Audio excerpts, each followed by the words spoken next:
Salut à toi, c'est Florian de la Start University. On se retrouve pour continuer nos vidéos didactiques, nos game guides sur CTA.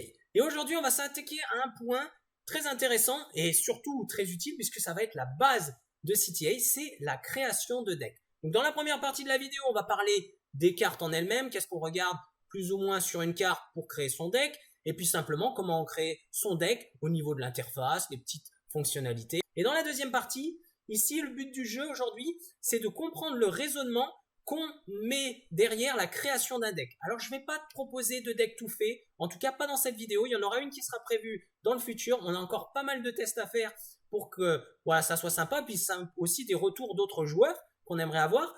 Mais simplement, aujourd'hui, on va apprendre à avoir la démarche, à savoir, à connaître les petits trucs et astuces lorsque vous créez votre deck. Et donc, comme ça, vous allez créer quelque chose qui vous ressemble, que vous aimez et surtout qui est adapté à vos besoins et à votre jeu de cartes. Allez, on se retrouve très vite sur mon écran. Eh bien, c'est parti. Aujourd'hui, on va s'intéresser à un seul onglet. On avait déjà passé en revue tous les onglets, on avait présenté l'Early Access. Ici, on va s'intéresser uniquement à l'onglet Cards, puisque c'est depuis cet onglet qu'on va retrouver toute sa collection. On avait fait un petit tour rapide, mais là, cette fois, on va vraiment aller voir comment on crée un deck de façon pure et simple. On va cliquer dessus et on va arriver tout de suite, donc premièrement, sur toutes les cartes qui sont en notre possession et on va même pouvoir voir les cartes qui existent. Alors, je voulais faire un petit aparté sur les cartes en elles-mêmes et surtout ce qu'on va avoir besoin de savoir pour créer un deck. Alors regardez, on va prendre une carte simplement pour voir un petit peu les éléments qui aujourd'hui vont nous intéresser, les éléments qui existent, on va en parler brièvement, on reviendra plus dans les détails, notamment quand on parlera d'artisanat, mais on va voir un petit peu tout ça. Alors, c'est un peu embêtant puisque avec leur nouveau système, on peut voir les cartes qu'on n'a pas encore, donc c'est pas facile de retrouver. Heureusement, ici, vous pouvez directement le faire par élément. Regardez, on va prendre une carte aléatoirement, on va cliquer droit dessus, on va aller voir par exemple celle-ci. Et donc, je vais vous parler un petit peu qu'est-ce qu'il y a sur cette carte. Donc, je rentrerai pas dans les détails comme je le disais. Donc, sur cette carte, il va y avoir ici ce qu'on appelle le niveau de mint. C'est-à-dire, ça va apporter des cosmétiques. C'est-à-dire que le plus le niveau va augmenter. Comme je vous le disais, il faut être minimum niveau 1 pour que la carte, elle soit déjà mint de base. Et donc, on voit que l'écran derrière est un peu plus joli. Et en fait, avec les niveaux, vous allez pouvoir améliorer votre carte. C'est uniquement du cosmétique. On en reparlera plus amplement dans l'artisanat. Mais pour créer son deck, ça ne nous intéresse pas. On s'en fout. À part, si jamais on veut les revendre, ça va impacter forcément. Si on a une carte avec un haut niveau de mint, on va peut-être pas la jouer. On va peut-être préférer la revendre. Mais bon, ça, on en parlera plus tard. Deuxième point, on va avoir le grade de la carte. Donc les gemmes ici. On le voit avec l'apparition du merge. Donc là, l'éveil n'est pas encore sorti. Donc là, pour le moment, on peut merge sa carte pour qu'elle atteigne ici les 100%. Et donc ensuite, on pourra l'éveiller pour qu'elle gagne une nouvelle gemme. Pareil, ça, on en parlera dans l'artisanat. Ça n'a aucun impact. Alors, c'est pas tout à fait vrai. Ça n'a pas aucun impact. Ça va impacter uniquement la puissance de la carte. Puisque bien sûr, plus vous allez augmenter votre carte, et ensuite l'éveiller, etc., et elle va gagner en puissance. Et c'est là où je voulais en venir, c'est-à-dire que pour nous, lorsque nous allons créer notre deck, il y a seulement deux éléments sur les cartes qui vont nous intéresser.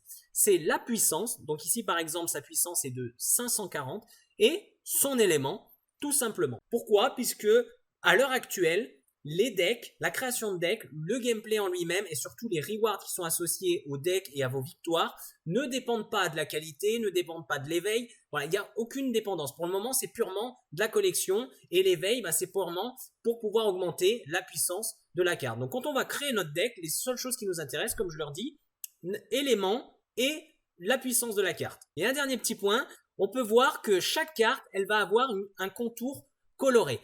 Alors pareil, ça, à l'heure actuelle, ça n'impacte pas la création de deck, puisqu'il s'agit ici de la rareté de la carte. Alors bien sûr, ça arrive très souvent que plus la carte est rare, plus son niveau de puissance est élevé. Mais vous verrez qu'on peut avoir des cartes avec différentes raretés et le même niveau de puissance. Alors quand je dis pour le moment, c'est peut-être parce qu'on peut supposer que dans le futur, un deck full mythique ou pourquoi pas full foiled, alors on reviendra juste après sur le foiled, mais c'est pareil, c'est vraiment de la collection, puisse rapporter, lorsqu'on fait une victoire, peut-être de meilleurs rewards. Voilà, c'est la seule supposition et à l'heure actuelle, c'est la seule chose qui pourrait vraiment impacter la création de deck. Alors voilà, si on revient, on va aller essayer. Alors je sais que j'en ai une qu'ici, voilà. Là c'est pareil, c'est une carte foil. Alors que vous ayez cette carte en foil ou cette carte en normal, pareil, aucun impact. Le foil, vous voyez, c'est un petit peu cette surbrillance qu'il y a dessus. Pour finir cette petite aparté sur les cartes, je finis avec un dernier petit exemple, je vous embête pas plus sur ça. Ici, on a deux cartes 635 de puissance. Par contre, on voit qu'on en a une qui est une ultra rare et une ici qui est rare. Aucun impact, ça ne change rien. La seule chose qu'on peut se dire qui est vraiment différent entre ces deux cartes, c'est leur élément, mais c'est tout. Bon, je vous embête pas plus avec ces cartes.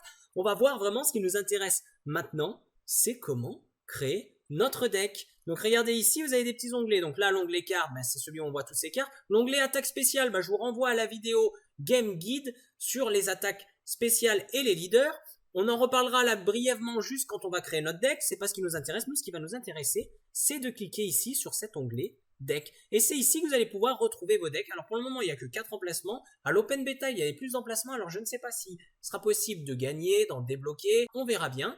Donc ici, vous allez pouvoir naviguer sur vos différents decks. Donc là, par exemple, vous, quand vous allez arriver, vous allez trouver qu'un seul emplacement rempli. Donc c'est le deck de training. On pourra en parler également.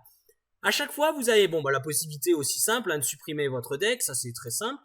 Ce qui est intéressant, donc le dupliquer aussi, vous pouvez cliquer par exemple ici sur dupliquer et il va apparaître ici et à partir de là, vous pouvez apporter des modifications en cliquant dessus et remodifier ce deck-là. Un autre petit truc assez intéressant, c'est-à-dire que si vous avez plusieurs comptes ou si vous voulez échanger avec d'autres joueurs, leur présenter votre deck, etc., vous allez pouvoir exporter votre deck.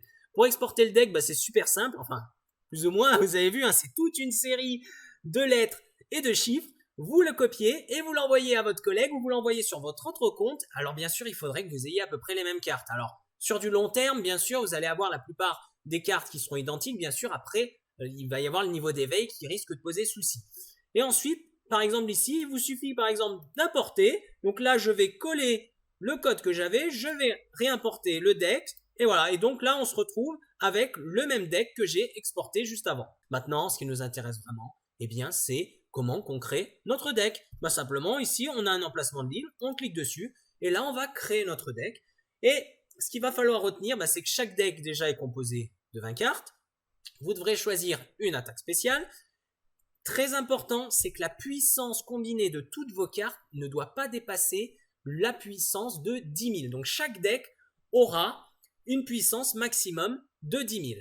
Et ensuite, la première carte que vous choisissez, regardez, quand vous cliquez ici, elle deviendra votre leader. Et donc, je vous le remonte brièvement. On en avait parlé lorsque on avait fait la vidéo sur les leaders et les réactions en chaîne. Donc, le Game Guide numéro 2 que je vous invite à regarder. Donc, où on parle un peu plus en détail du leader. Mais ici, vous voyez bien que votre carte est devenue votre leader. Et ensuite, toutes les cartes que vous allez simplement choisir, à chaque fois, vous allez juste cliquer dessus.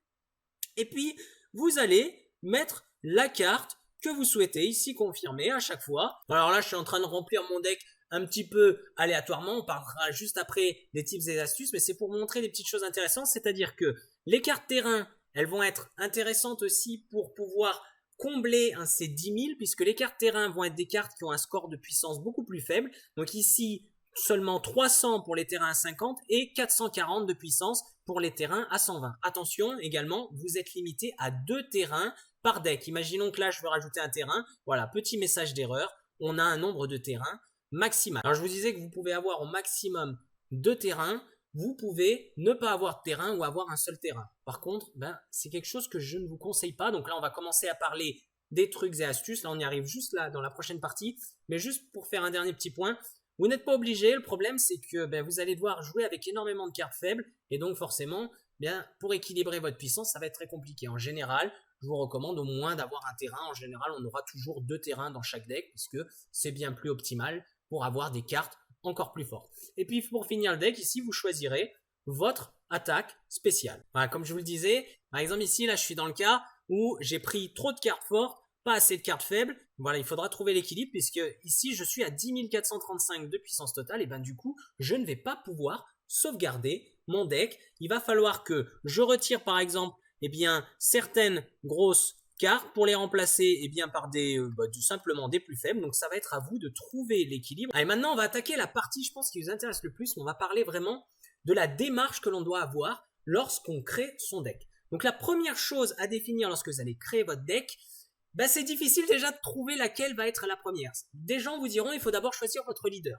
D'autres vous diront il faut choisir votre attaque spéciale. D'autres vous diront ça va découler surtout du nombre de cartes que vous avez. Et donc en fait cette démarche, moi je vais vous donner cette démarche qui va évoluer en fonction du nombre de cartes que vous avez et surtout en fonction peut-être même de votre classement, de votre évolution, de l'avancée de la méta. Il y a vraiment énormément de choses à prendre en compte. Pour moi, la première des choses qu'il va falloir regarder et réfléchir, c'est qu'il y a une corrélation entre l'attaque spéciale, votre leader.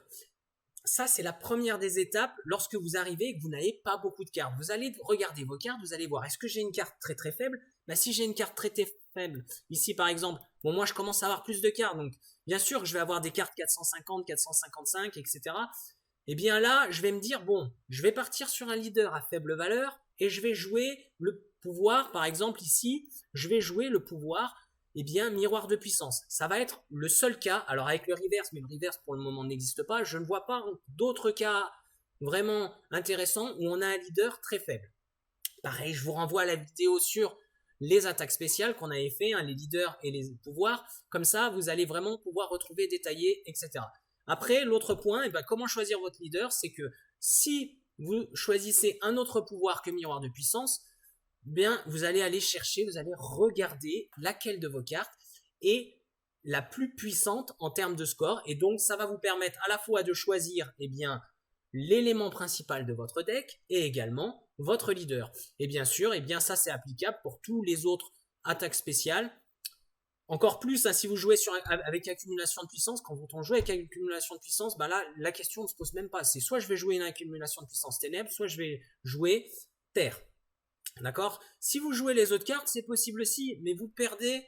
Voilà. Alors bien sûr, après le but du jeu, si vous aimez bien jouer avec accumulation de puissance, là, je vous recommande de rapidement merger vos cartes qui sont déjà fortes pour avoir une puissance encore plus haute et donc indirectement choisir un bon leader qui va aller avec. Et donc c'est pourquoi je vous disais que quand vous n'avez pas beaucoup de cartes au début, forcément ça va venir tout seul, vous n'aurez pas le choix. Vous allez regarder vos cartes, vous voyez j'en ai une très puissante de tel élément, je joue accumulation de puissance. Imaginons que j'ai pas de carte très puissance.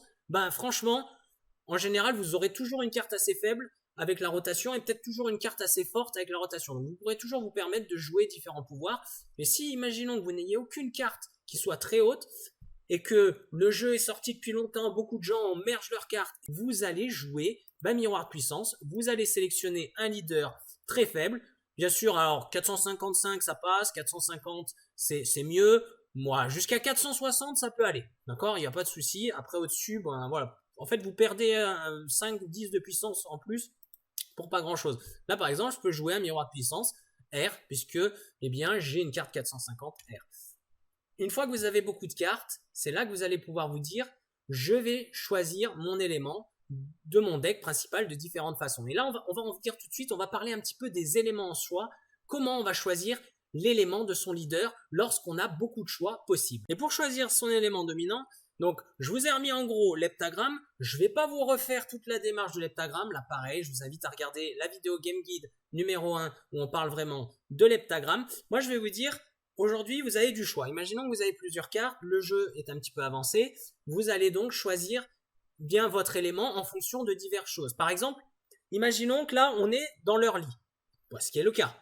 Je sais qu'en ce moment, dans leur lit, on trouve beaucoup de decks vent. C'est quelque chose qui arrive très souvent, et même des decks terre. Pour faire simple, forcément, si je me dis que je vais jouer un deck ténèbres, vous avez peut-être vu dans les créations de decks, j'ai un deck ténèbres, c'est juste parce que j'ai eu la grosse flemme d'en refaire un prochainement et que j'arrive encore pas mal à gagner. Je suis pas encore assez haut dans le classement. Mais donc déjà, si vous voyez que dans la méta actuelle, il y a énormément de decks R, ou qu'il y a énormément de tel ou tel deck, évitez, si vous avez la possibilité, de choisir un élément de votre leader qui soit faible contre la méta. Maintenant, imaginons qu'on arrive dans le jeu. C'est la sortie officielle de Crazy Ages. Qu'est-ce qui va se passer? Ce qui va se passer, c'est que la plupart des joueurs vont pas se prendre la tête et ils vont jouer avec l'élément de nature. Pourquoi? Parce que c'est l'élément, si vous avez vu, du deck de training. Le premier deck qui vous est offert par le jeu, c'est un élément de nature. Vous, qu'est-ce que vous allez faire? Vous allez soit jouer un deck air, soit jouer un deck feu. Et donc forcément, vous allez peut-être faire toute la première moitié du classement avec un deck feu qui, domine. Et donc, une fois que vous arrivez au milieu du classement, vous allez ensuite réévaluer votre position en fonction de la méta. Imaginons qu'à à partir du top 500, moi je balance vraiment des chiffres au hasard, hein, mais c'est vraiment pour que vous compreniez la démarche. À partir du top 500, ben, je vois que beaucoup de gens ont eu la même idée que moi, ils ont tous des decks feu. Moi je peux peut-être me dire, bah tiens, je vais faire un deck terre ou je vais faire un deck eau. Ainsi de suite. Il faut vraiment réagir par rapport à cet heptagramme. Donc il faut vraiment que vous maîtrisiez et connaissiez sur le bout des doigts votre heptagramme. Parce qu'une fois que vous avez beaucoup de cartes, que vous avez l'embarras du choix pour jouer votre leader et votre attaque spéciale, eh bien vous allez vous poser ces questions-là et me dire, voilà, à l'heure actuelle, quel est l'élément qui peut être le plus intéressant pour moi. Bon, maintenant, on en revient à la création de notre deck. Donc, on a choisi son leader, on a choisi son élément, on a choisi le pouvoir qui allait forcément avec. Donc, vraiment, ces trois choses, pour moi, elles sont liées. En comptant que l'élément, c'est vraiment lorsque vous avancez de plus en plus dans le jeu, que vous avez de plus en plus de cartes, que vraiment, il va prendre toute sa valeur, puisque, comme je disais juste avant, vous n'aurez pas l'embarras du choix. Au début, malheureusement, vous devrez simplement vous adapter avec la rotation actuelle. Maintenant, combien on met d'éléments dans son deck? Alors, vous allez pouvoir trouver, hein, il y a des gens qui vont faire des decks à un élément, 2 éléments, 3 éléments. Ça va être vraiment des decks fun. Moi, je vous dirais que moins vous avez des éléments, plus ça va être dur de gagner. Pourquoi? Bah, simplement parce que vous aurez moins de choix. Et qu'à l'heure actuelle, dans Cross the Ages, il y a ce que j'appellerais des hard counters. C'est-à-dire qu'imaginons que je joue un élément, un deck avec un leader light, et que j'ai que l'élément light dans mon deck. Bah forcément, quand je vais tomber contre un deck ténèbres ou feu, je suis foutu. Je suis foutu. Même si il n'est pas full feu ou full ténèbres, ça va être... Peut-être que vous allez gagner, hein, parce que vous allez mieux réagir, vous allez mieux gérer la gestion du terrain. Je ne dis pas que c'est impossible, mais c'est beaucoup plus dur. Et ça commence à être bien à partir de 5 éléments. Et pour choisir ces 5 éléments, moi j'ai une méthode toute simple. En général, on préférera avoir 5 éléments consécutifs. Et du coup, on revient sur notre heptagramme. Et je vous parle d'avoir 5 éléments consécutifs. Là, je vous ai dit, on est parti, on a choisi son leader qui est R. Qu'est-ce qui va se passer?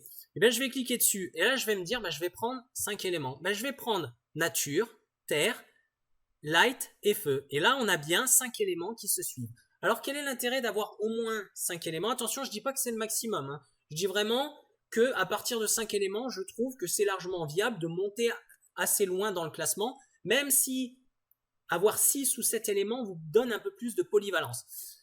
5 éléments, qu'est-ce que ça va vous permettre? Ça va vous permettre notamment d'avoir un maximum de double affinité, tout en ayant des cartes de différentes puissances, et surtout, eh bien, parce qu'on n'a que 20 cartes, mais on peut piocher au maximum 13 cartes. Alors, il y a un nouveau pouvoir qui permet d'en piocher plus, mais imaginons qu'on parte du principe qu'au maximum, sur nos 20 cartes, on en aura toujours 13. D'un niveau de probabilité, si vous avez eh bien, 5 éléments avec à peu près 4 cartes de chaque élément, forcément, vous aurez toujours l'un de ces éléments. Il y a peu de chances, voilà, sauf si vous êtes maudit, hein, ça peut arriver, hein, il y a vraiment des... Vous allez voir, hein, il y a quand même une petite partie de chance, hein, comme dans n'importe quel TCG, et donc là, on va se baser sur les probabilités. Et là, avec 5 éléments, on va avoir des bonnes probabilités.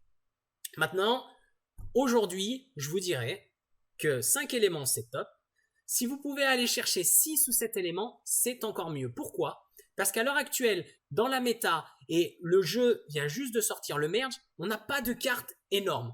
Dans l'open beta, on avait des très grosses cartes. Donc forcément, eh bien, il va falloir faire des choix. Aujourd'hui, on a moins de grosses cartes. Donc forcément, on peut se permettre d'avoir peut-être plus de cartes assez fortes de différents éléments. Pour conclure sur les decks, donc je vous ai donné quelques tips et astuces. Faites des decks.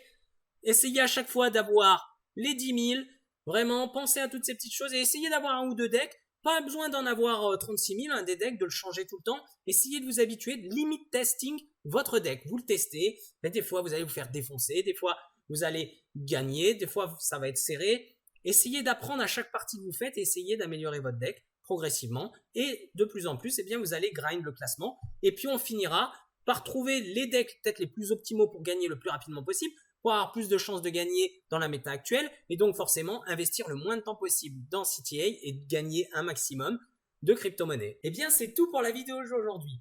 J'espère qu'elle t'a plu. On t'a prévu encore 2 autres vidéos sur les decks, notamment une vidéo dans laquelle on va te proposer différents decks, pas immédiatement puisqu'on est en train d'étudier plein de possibilités avec Mehdi, mais donc on te présentera différents decks que nous, on a créés qui permettent de monter facilement dans le classement. Et ensuite, on fera également un deuxième point sur cette liste de tips et astuces dont on a parlé juste avant dans cette vidéo, puisque ça va évoluer avec les changements qui vont arriver sur l'heptagramme. Bon, en tout cas, j'espère que la vidéo t'a plu. Si c'est le cas, n'hésite pas à liker et à t'abonner. Et on se dit à très bientôt pour du CTA.